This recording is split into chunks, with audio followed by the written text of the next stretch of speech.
Most people that come to Nanaimo think Nanaimo is just a harbor city, a city of with a maritime background, a city that has beautiful parks, Beeban Park, Bowen Park, the waterfront, walk along the waterfront, ferries. Well, the ferries sometimes don't work very good. The last weekend was a long Easter weekend. On Friday, the ferry broke down, so a couple of them didn't run.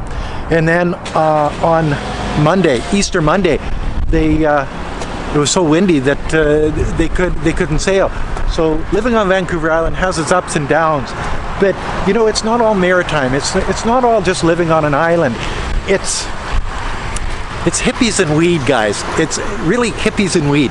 I have not seen so many old guys with long hair and ponytails since I moved to the island. When I'm walking around or even driving around, you can smell weed wafting through the air everywhere. This is Vancouver Island, and it's been like that since I can remember. I was in the Navy back in 1977 in Esquimalt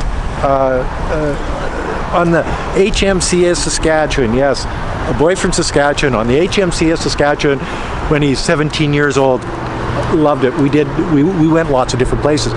But and then I was back on the island back in the 90s, and now I'm back on the island in the 2020s type thing, eh?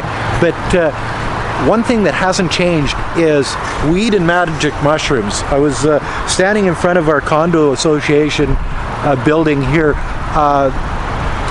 I don't know, 2.5 years ago, talking to a neighbor with a bunch of magic mushrooms in my hand.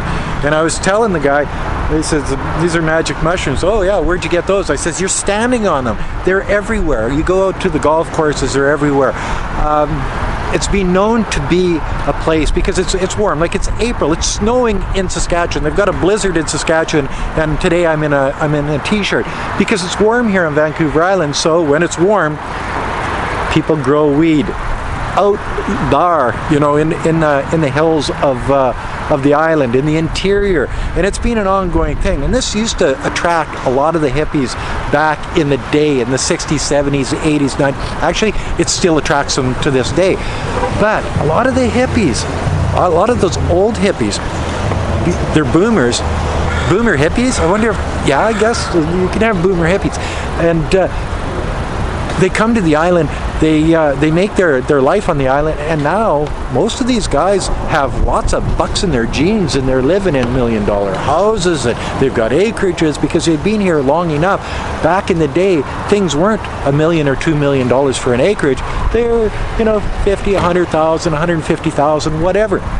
So they landed on Vancouver Island, they've grown weed, and they were living the sort of the communal type of lifestyle. And that's another thing. I've been spending a lot of time overseas in Southeast Asia and mainland China.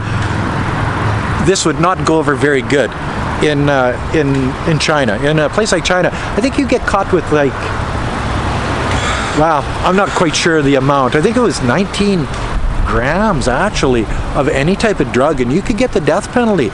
Here, the government sells weed. BC Cannabis Store. I wonder if we should go in there and check it out. They wouldn't let us in there with a camera. I'm sure of it. But I'm going to go in there just to see what it's all about. But you go to Singapore, drugs, death penalty. You go to China, drugs, death penalty. You go to Vietnam, drugs, death penalty. You know, all through Southeast Asia, because they've had such a problem with drugs in the past. They have no tolerance, none whatsoever. Vancouver Island, Nanaimo, well, actually the whole island, but all of Canada for that matter. But it seems just more prevalent here on Vancouver Island because it's got such a history of weed and hippies on Vancouver Island. And along with weed and hippies comes food. Yes, Nanaimo has a wide assortment, like a super wide assortment of little eateries like this. Burgers, fries, and shakes. Oh yeah. Japanese food. And you know, they put it right beside the cannabis store because, you know, the guys come out of there and girls come out of there and they're hungry. Like, you've got restaurants everywhere in Nanaimo, and that's another thing that we're going to be doing on this channel is we're going to be going to a lot of these restaurants and eating and telling you if it's good, bad, or indifferent, we'll set up a scale of like 1 to 10, and it'll be service, food, cost, the whole 9 yards, the ambiance of the place. But we won't be smoking pot before we go in there, because I just don't think we could afford to eat that much. So when you show up here on Vancouver Island in Nanaimo, you can eat, you can drink, you can smoke weed,